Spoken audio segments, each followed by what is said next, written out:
ಪ್ರವಾದಿ ಯೆಶಾಯನ ಗ್ರಂಥ 34ನೇ ಅಧ್ಯಾಯ. ಶತ್ರು ರಾಷ್ಟ್ರಗಳಿಗೆ ಬರಲಿರುವ ಶಿಕ್ಷೆ. ರಾಷ್ಟ್ರಗಳೇ, ಬನ್ನಿ ಹತ್ತಿರಕ್ಕೆ ಬಂದು ಕೇಳಿರಿ. ಜನಾಂಗಗಳೇ, ಕಿವಿಗೊಡಿರಿ. ಜಗವು, ಅದರಲ್ಲಿರುವ ಸಮಸ್ತವು, ಲೋಕವು, ಅದರ ನಿವಾಸಿಗಳೆಲ್ಲರೂ ಆಲಿಸಲಿ. ಸರ್ವೇಶ್ವರ ಸ್ವಾಮಿ ಸಕಲ ರಾಷ್ಟ್ರಗಳ ಮೇಲೆ ಕೋಪಗೊಂಡಿದ್ದಾರೆ. ಅವುಗಳ ಸೈನ್ಯಗಳ ಮೇಲೆ ರೋಷಗೊಂಡಿದ್ದಾರೆ. ಅವರನ್ನು ಕೊಲೆಗೆ ಈಡು ಮಾಡಿ ಸಂಪೂರ್ಣವಾಗಿ ಸಂಹರಿಸಲು ನಿಶ್ಚಯಿಸಿದ್ದಾರೆ. ಅವರಲ್ಲಿ ಹತರಾದವರು ಬೀದಿ ಪಾಲಾಗುವರು. ಅವರ ಶವಗಳಿಂದ ದುರ್ವಾಸನೆಯು ಬಡಿಯುವುದು. ಅವರ ರಕ್ತ ಪ್ರವಾಹವು ಗುಡ್ಡಗಳನ್ನು ತೋಯಿಸುವುದು. ಗಗನದ ನಕ್ಷತ್ರ ವ್ಯೂಹವು ಕ್ಷಯಿಸುವುದು. ಆಕಾಶಮಂಡಲವು ಸುರುಳಿಯಂತೆ ಸುತ್ತಿಕೊಳ್ಳುವುದು. ದ್ರಾಕ್ಷಿಯ ಎಲೆಗಳು ಒಣಗಿ ಬೀಳುವಂತೆ, ಅಂಜೂರದ ತರಗುಗಳು ಉದುರುವಂತೆ ತಾರಾಮಂಡಲವೆಲ್ಲ ಕಳಚಿ ಬೀಳುವುದು. ಆಕಾಶದಲ್ಲಿ ನನ್ನ ಖಡ್ಗವು ಆವೇಶದಿಂದ ಕಾರ್ಯ ಮಾಡಿದೆ. ಇಗೋ, ನಾನು ಶಪಿಸಿದ ಏದೋಮ್ ಎಂಬ ಜನಾಂಗದ ಮೇಲೆ ನ್ಯಾಯ ತೀರಿಸಲು ಅದು ಎರಗಲಿದೆ.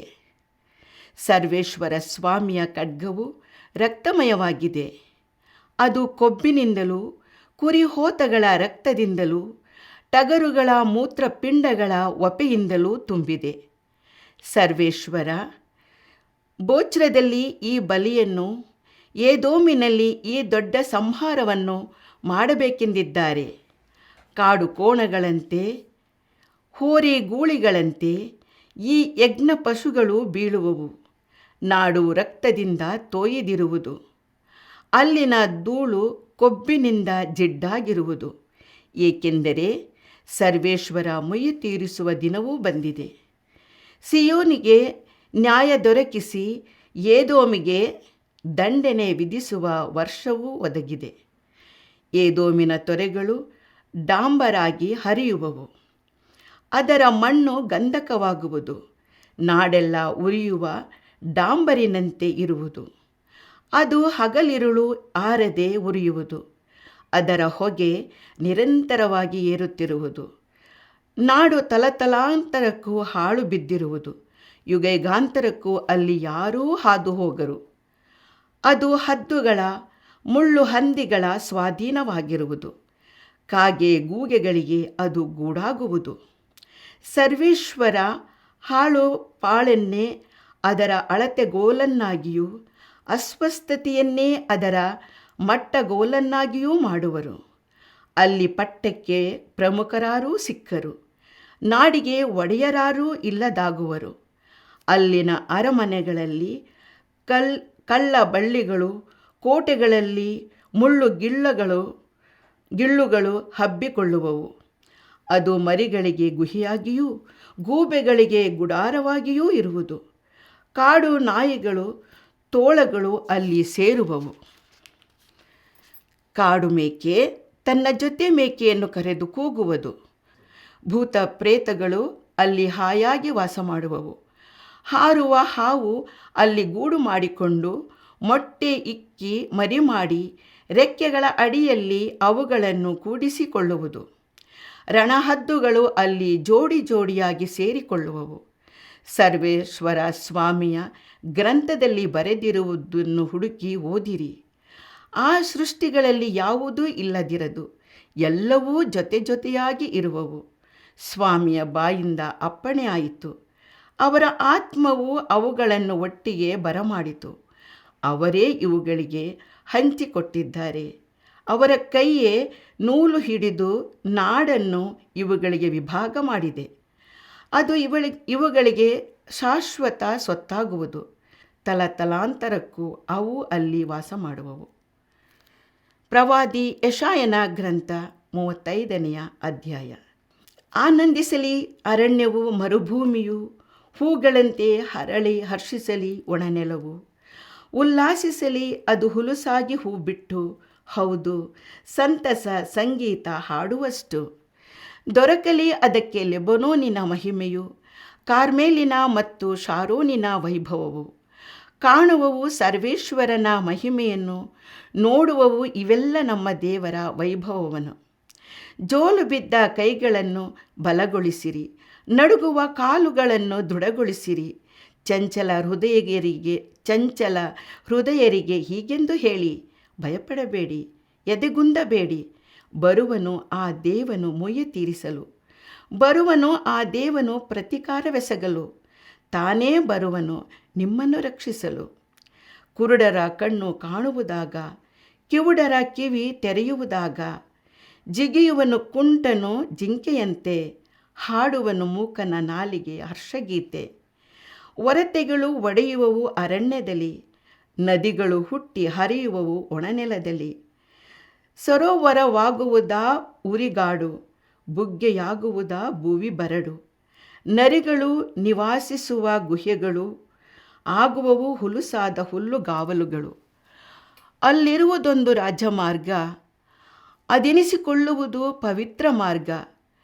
ನಡೆಯನು ಅದರಳು ಪಾಪಾತ್ಮನು, ಅದಾಗುವುದು ಜನರಿಗೆ ಮೀಸಲು. ದಾರಿ ತಪ್ಪನು ಅಲ್ಲಿ ನಡೆಯುವ ಮೂಢನು. ಅಲ್ಲಿರುವುದು ಸಿಂಹಸಿಂಹಿಣಿ, ಅಲ್ಲಿ ಸೇರದು ಕ್ರೂರ ಪ್ರಾಣಿ. ಕಾಣಸಿಗದಲ್ಲಿ ಇದಾವ ಹಾನಿ. ಪಾಪ ವಿಮುಕ್ತರೇ ನಡೆವರಲ್ಲಿ, ಹಿಂದಿರುಗುವರು ಸರ್ವೇಶ್ವರನಿಂದ ವಿಮೋಚನೆ ಪಡೆದವರು. ಜಯ ಜಯಕಾರದೊಂದಿಗೆ ಸಿಯೋನನ್ನು ಸೇರುವವರು. ನಿತ್ಯಾನಂದ ಸುಖವಿರುವುದು ಕಿರೀಟಪ್ರದವಾಗಿ, ಸಿಗುವರವರಿಗೆ ಹರ್ಷಾನಂದದ ಸವಿ. ತೊಲಗುವುದು ದುಃಖ ದುಗುಡದ ಕಹಿ. ಪ್ರವಾದಿ ಯೆಶಾಯನ ಗ್ರಂಥ 36ನೇ ಅಧ್ಯಾಯ. ಅರಸ ಹಿಜ್ಕೀಯನ ಆಳ್ವಿಕೆಯ 14ನೆಯ ವರ್ಷದಲ್ಲಿ ಅಸಿರಿಯದ ಅರಸ ಸನ್ಹೇರೀಬನು ಬಂದು ಜುದೇಯ ಪ್ರಾಂತ್ಯದ ಸುಭದ್ರ ಪಟ್ಟಣಗಳನ್ನೆಲ್ಲ ಸ್ವಾಧೀನ ಮಾಡಿಕೊಂಡನು. ಬಳಿಕ ಅವನು ಲಾಕೀಷಿನಿಂದ ರಸ್ಬಾಗೆ ಎಂಬ ಒಬ್ಬ ದಳಪತಿಯನ್ನು ಮಹಾಸೈನ್ಯದೊಂದಿಗೆ ಜೆರುಸಲೇಮಿನಲ್ಲಿದ್ದ ರಾಜ ಹಿಜ್ಕೀಯನ ಬಳಿಗೆ ಕಳುಹಿಸಿದನು. ಈ ದಳಪತಿ ಅಗಸರ ಹೊಲದ ಮೇಲೆ ಹಾದು ಹೋಗುವ ರಾಜಮಾರ್ಗದ ಹತ್ತಿರವಿರುವ ಕೆರೆಯ ಕಾಲುವೆಯ ಬಳಿ ಪಾಳೆಯ ಮಾಡಿಕೊಂಡನು.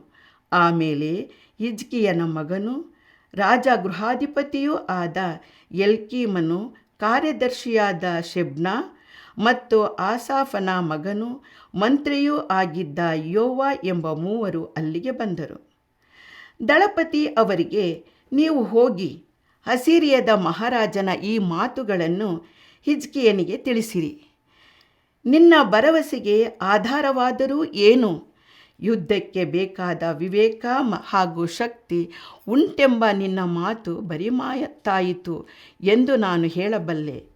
ನೀನು ಯಾರನ್ನು ನಂಬಿಕೊಂಡು ನನಗೆ ವಿರೋಧವಾಗಿ ಎದ್ದಿರುವೆ? ಮುರಿದ ಜೊಂಡಿಗೆ ಸಮಾನವಾದ ಈಜಿಪ್ಟ್ ಎಂಬ ಊರುಗೋಲಿನ ಮೇಲೆ ನಿನಗೆ ಭರವಸೆ ಇದೆಯಷ್ಟೇ. ಆದರೆ ಅದು ಊರಿಕೊಳ್ಳುವವನ ಕೈಯನ್ನು ಚುಚ್ಚಿ ತಿವಿಯುವ ಕೋಲು. ಈಜಿಪ್ಟಿನ ರಾಜ ಫರೋಹನಲ್ಲಿ ಭರವಸೆ ಇಟ್ಟವರಿಗೆ ಆಗುವ ಗತಿ ಇದೆ. ಬಹುಶಃ ನೀನು ನಮ್ಮ ದೇವರಾದ ಸರ್ವೇಶ್ವರನನ್ನೇ ನಂಬಿಕೊಂಡಿದ್ದೇವೆ ಎಂದು ಹೇಳಬಹುದು.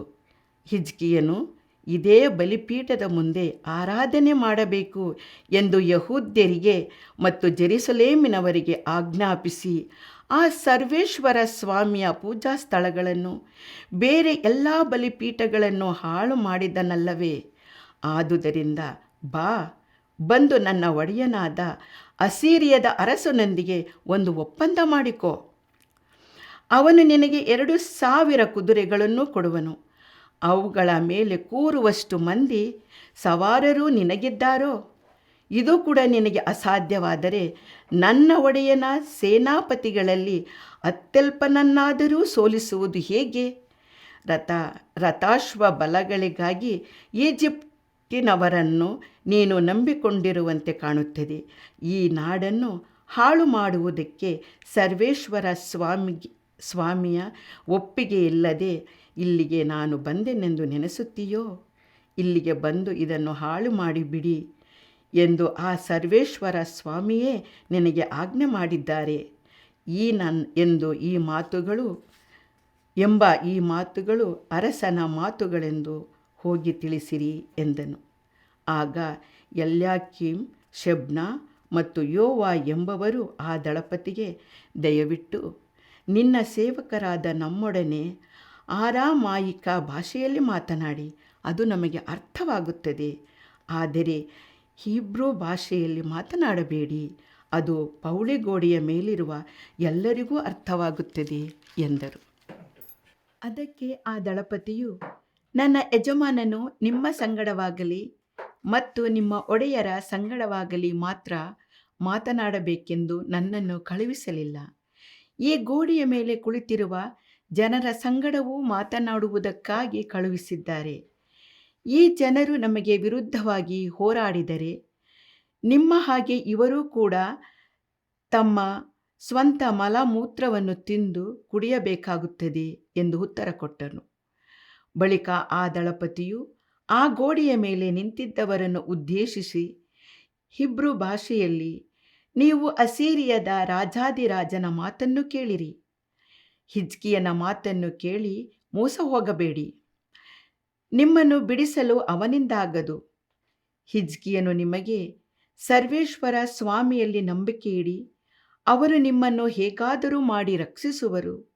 ಈ ಪಟ್ಟಣವು ಅಸೀರಿಯದ ರಾಜನ ವಶವಾಗುವುದಿಲ್ಲ ಎಂಬುದಾಗಿ ಹೇಳಿದರೆ ಅವನಿಗೆ ಕಿವಿಗೊಡಬೇಡಿ, ಒಪ್ಪಿಕೊಳ್ಳಬೇಡಿ. ಅಸೀರಿಯದ ಅರಸನಾದ ನನ್ನ ಒಡೆಯನ ಮಾತನ್ನು ಕೇಳಿ, ಆತನೊಡನೆ ಒಪ್ಪಂದ ಮಾಡಿಕೊಂಡು ಆತನ ಆಶ್ರಯವನ್ನು ಸೇರಿರಿ. ಆಗ ನಿಮ್ಮಲ್ಲಿ ಪ್ರತಿಯೊಬ್ಬನೂ ತನ್ನ ಅಂಜೂರ ಮರದ ಹಾಗೂ ದ್ರಾಕ್ಷಾಲತೆಯ ಹಣ್ಣುಗಳನ್ನು ತಿನ್ನುವನು, ತನ್ನ ಬಾವಿಯ ನೀರನ್ನು ಕುಡಿಯುವನು. ಸ್ವಲ್ಪ ಕಾಲವಾದ ನಂತರ ಆತನು ಬಂದು ನಿಮ್ಮನ್ನು ಇನ್ನೊಂದು ನಾಡಿಗೆ ಕರೆದುಕೊಂಡು ಹೋಗುವನು.